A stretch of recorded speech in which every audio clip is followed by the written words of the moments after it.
Nung isang araw lang, ano itsura niyo? Tanda-tanda pa. Opo. 1, 2, 3. Open your eyes. Oh!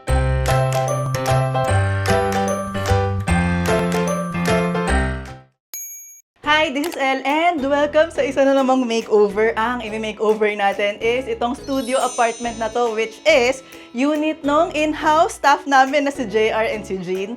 Basically, husband and wife team sila na all around. Barbero siya ni Yusef, pero all around karpentero, lahat na. And si Jean din is house help and housekeeper namin. So, ito yung unit nila and yung family nila. Si JR, si Jean, hello. So, tatanungin lang natin sila, ano bang gusto niyo dito? Favorite color mo, ikaw? Purple. Pwede ba yung mom? Purple dito. Ikaw, anong favorite color mo? Madilim kasi ito. Eh, syempre, akong bahala. Wala ka pang tiwala sa Purple. Ikaw, purple. Ikaw? Yung pangunga na gusto niya. Happy wife, happy life. Pero sa ano naman, ano bang function nito maliban sa tulugan? Storage. Shelf, storage. Ano tawag dyan? Kitchen. Ng ano lang. Storage. Storage sa kitchen. So, paano natin isa-surprise eh siya? Isa siya sa gagawa. Well, anyway, ayan, sa start na natin ba? Anong ina-expect niyo? Hindi na magulo. Hindi na magulo. So, paano nga ba natin to gagawing super functional? Medyo limited yung space niya, pero high ceiling siya. And at the same time, sobrang dami naming gamit. Galing sa workshop, galing sa kung saan-saan. So, paano natin ma-maximize yung mga existing natin na gamit? I'm so excited para simulan tong makeover na to. Tignan natin kung paano natin gagawing ma-surprise sila sa gagawin natin dito habang nandito sila. Let's go! Simulan na natin to makeover na to. Ano? Hello? Pinapaprepare ko na lahat ng mga kailangan kasi bukas nga alis sila para hindi nila makita ano yung nagaganap dito. Ngayon, hindi na pwede dito si JR para surprise muna ng konti. Diba? Anong mensahe mo, Jay, sa mga gagawa, mga kasamahan natin na gagawa dito? Sana maging success yung gawa. Sana maging successful yung pagpipintura. So, yan naman. Kinuha kong cabinet dun sa isang unit. Tapos lalagay natin dun sa kitchen. Anong masasabi mo kay JR na nakasama yung magtrabaho? Wala masabi kay JR, sir. Mabait. Kahit mo hindi kaya, sila gagawin eh. Tsaka magaling na sabi ko.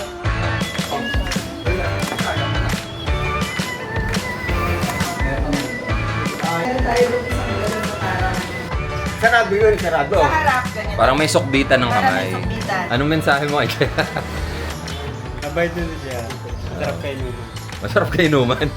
Nagpapatalo. Si Richard naman. Richard, ano masasabi mo sa sa ugali, si JR? Mga sabi lang, sir. Kay JR, galing mabait. Saka masunurin, sir. Oo, totoo. Ibeng, ano masabi mo kay JR? Cute sir. Cute si JR sir.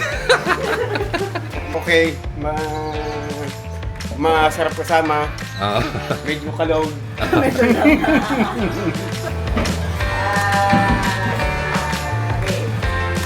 So, na lang dito. Last day ngayon ng makeover. So, sila Yusef, tsaka sila JR, family nila, aalis para itago ang makeover. Vacation day. Vacation day. Vacation day. Bye! Ngayon, pinaalis na natin sila JR, sila Jane, para hindi nila makita magaganap dahil mamaya reveal.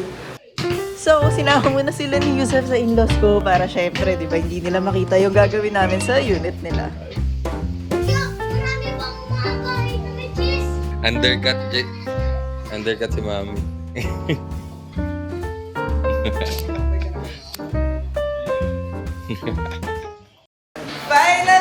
Final day dito. Ayan. So, ang dami nang nagawa actually. Before, pinapaint na natin tong wall, tapos pinakat na natin yung mga wood tsaka mga shell. Ayan na, pinakabit na niya yung cabinet dahil wala siyang pinto originally. And finally, nalabas na natin to. Ito yung mga gagamitin natin. I-paint na rin natin tong mga cabinet na to.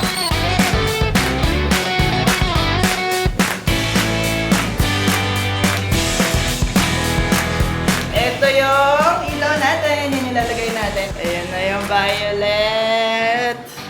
Ang cute. Papalagay lang tayo ng parang semi-divider dito. Para lang visually may konting harang. Pero may airflow pa rin.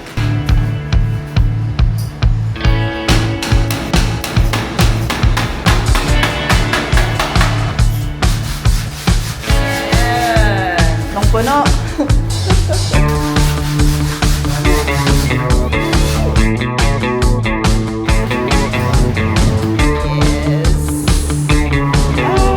Cute! So, may tira tayong tiles na bagay sa team natin. Perfect. Nagpa-print ako ng ilang picture. Kinuha ko lang kagabi. May tayo yan, number 8. Kasi 8 ang anniversary nila. Pero kung titignan nyo, andyan yung wedding picture nila. Inaanap ko sa Facebook nila kasi tinignan ko para gawin tong artwork nila. So, lalagay natin yan somewhere dyan. Oras na. 1.5 hours to go. Ayan ko. Stress na. Hello? Kailangan nyo nang bumalik. Basta kayo sa traffic. Kung hindi. Paalis na sila doon.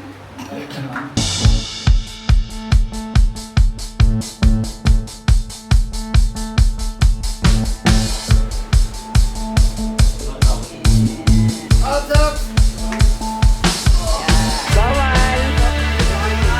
Bawal! Mamaya na!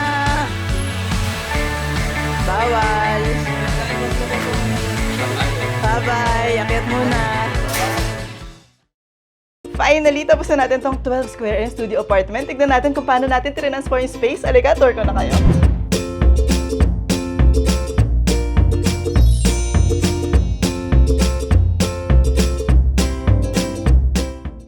So, pagpasok mo ng door, gumawa tayo dito ng parang entrance foyer area nila.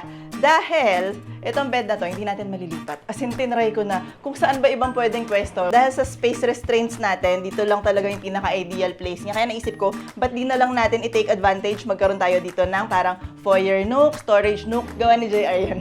So, syempre, para mas special yung gawa niya, i-display natin dyan. Naglagay lang ako nitong mga wood trim na to para visually mukhang may wall ka in between the bed. Naglagay din ako ng mga hooks dito para as in talagang functional tong corner na to. Tapos, itong bed natin, kinip nga lang natin sa space, pero pumili tayo ng bedding na bagay dun sa vibe natin. Very cute, very class, parang combination ng ganon. Ganon ang feel natin. So, ang request nga ni Jean is, gusto niya ng parang violet. Pinaint natin na accent na parang pale na violet na color. Parang very ano lang, very soft lang siya.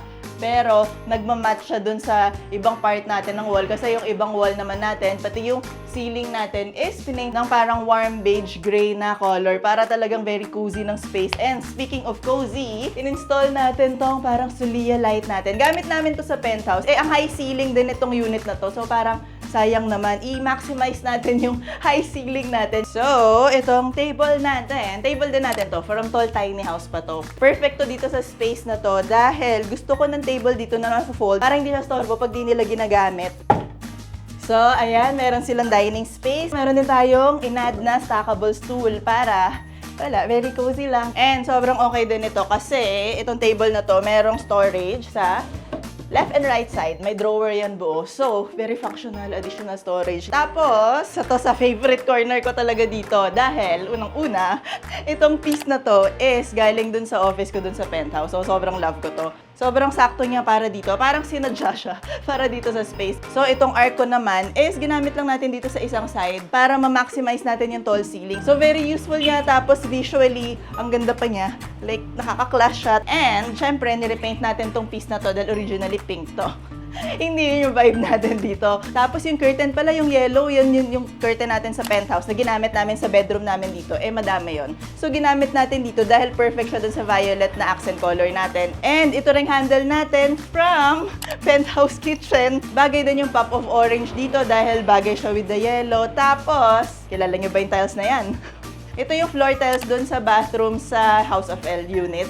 Tapos, sobrang perfect niya kasi theme nga natin dito is purple olive green with accent ng black. And syempre, ang cute, gumawa ako dito ng mga personal photos sa family. Tapos ito yung ginawa ko nga na number 8 anniversary nila, tsaka photo nila together. Wala, gusto ko lang ng mga personal touches sa mga ganyan. And yung frames dito, pinaint natin ng violet, nakakulay naman ng accent color natin sa kabilang side para medyo nagmamatch-match sila. Tapos, naglagay tayo ng lamp lang dito para may additional light dito sa mga working surface nila. Like, na-complete lang niya talaga tong look na to. And dito sa main kitchen nila, so ito yung hallway nila, nandyan yung bathroom nila. And ito yung existing dito na kitchen counter. As you can see, very limited yung space, kaya nga tayo nag-extend. Pero syempre gusto natin maging functional and i-maximize pa rin to. So unang-una, itong cabinet na to, in-install natin. Galing to dun sa second floor unit na sa susunod i-renovate natin. So pinatanggal ko na para magamit natin dito. Sobrang wala. Perfect lang yan. Ang daming nadagdag na storage na maximize natin yung height ng ceiling. Tapos, ito yung hooks natin from penthouse. So, pina-install natin dito. Tapos, dito sa taas, in-extend lang natin yung tiles na extra. So, from that, para nag-uusap sila, nagmamatch sila. And actually, yung color din itong upper cabinet natin, kakulay ng color ng arc. Tapos, syempre, itong lower, kakulay naman itong lower. So, talagang mukhang mukhang L-shape. Tapos, as you can see, bagong-bago ang fridge natin. Ito ba yung fridge namin from Tall Tiny House na sobrang okay pa rin, sobrang lamig niya. Pero visually, hindi na siya okay. Like, ang dami na niyang damage sa front. So, syempre, ayaw naman natin ng ganun. Gusto nating bumagay siya dito sa new look natin. Ni-spray paint lang natin ng black. Dahil yun nga yung accent natin. So, ni-refresh lang natin yan. Tapos, dito sa side na to, nilagay natin to. Ang tagal ko na tong iniipon dahil cute na cute ako dito sa mga piece na yan. Tapos hindi ko alam kung saan ko gagamitin. Nung nakita ko ulit, parang, oh my God, bagay ito dito sa space. Kaya in-install natin yan dito with the light para makomplete tong look ng space na to. So, ito na yung makeover natin dito sa 12 square meter na studio apartment. And, sobrang cute. As in, natutuwa ako dun sa naging result niya. Gusto ko na na-combine ko yung violet with the other aspects. And, na-maximize natin, maliban dun sa space, yung storage ng space, na-maximize natin yung mga gamit na namin, na gamit natin dito. Pero naging cohesive pa rin sila. Visually, bagay sila lahat. Like, di ba? Nag-upgrade tong space. Naging sobrang cute na studio apartment. Sobrang quaint nung vibe dito. Like, ang cozy lang niya. And, wala lang. Natuwa ako. Excited na akong ma-share sa kanila tong space na to. Dahil ito yung magiging new home nila dito sa apartment natin. And, I'm so excited. Actually, i-reveal ko muna kay Yusef. Dahil hindi pa rin niya nakikita to. Pinakita ko yung design sa iPad, pero alam mo yan, ano lang yun, very mga rough na drawing. Like, di pa niya nakikita yung actual, ano yung itsura, ano talaga yung feel, ano yung mga gagamitin. And after nun, syempre, i-reveal natin kina JR and Jean to bago apartment nila. Let's go! Ayan na! Wala na 1, 2, 3. Walang open your eyes. Wait nga! Grabe! So, kay Yusef mo na i-reveal natin kasi hindi pa niya nakita. Kasama niya sila JR kanina sa labas. Tapos mamaya, kasama natin siya magre-reveal kina JR. So, ayan na, hinahanap mo, close your eyes. Sabi niya, walang close your eyes. Walang 1, 2, 3. Ito na. Asan ako? Ito, sunod ka sa akin. Step. Step. Wait. Nakapasok ka ba dito dati? Nakapasok. Oo. Naalala mo ano yung itsura niya ka dati? Anong ganyan? Oo. Hindi pa organized kasi kaka-landing lang natin. Magulo pa siya. So, 1, 2, 3. Open your eyes. Ito, tingnan mo yung ginawa ko. 8, tapos nilagay ko yung yung wedding photo. Social. Picture. Wow. Ayan, di ba gawa ni JR yan? Wow, ganda ng kulay. Cute no, bumagay rin siya. Layo, ang layo. Oo, na-excite. Ako yung na-excite. Next para sa kanila. Wait, wag mo na kayo sumilip! Ano yung expectations? I'm excited. Oh, wait lang. Step. Okay. Wait. Usag ka. Yan, sandali lang. So, imagine ninyo, yung itsura nito, last week lang, nung isang araw lang, ano itsura niyo, tanda-tanda pa. Masyado silang bigay. Wait lang. So, ready na? 1, 2, 3. Open your eyes. Oh, grabe. Meron naman! Ay, gano'n na! Ang cute! Di ba anniversary ngayon yung 8? Ginawa ko sa Facebook nila yung mga picture. Ang ganda! Grabe, nasa iyo na. Ano ba? Saka yung gawa mo. Oh. Paano ba tayo? Wow, ang ganda! Ang ganda po. Hindi ka Bakit ka sa dati?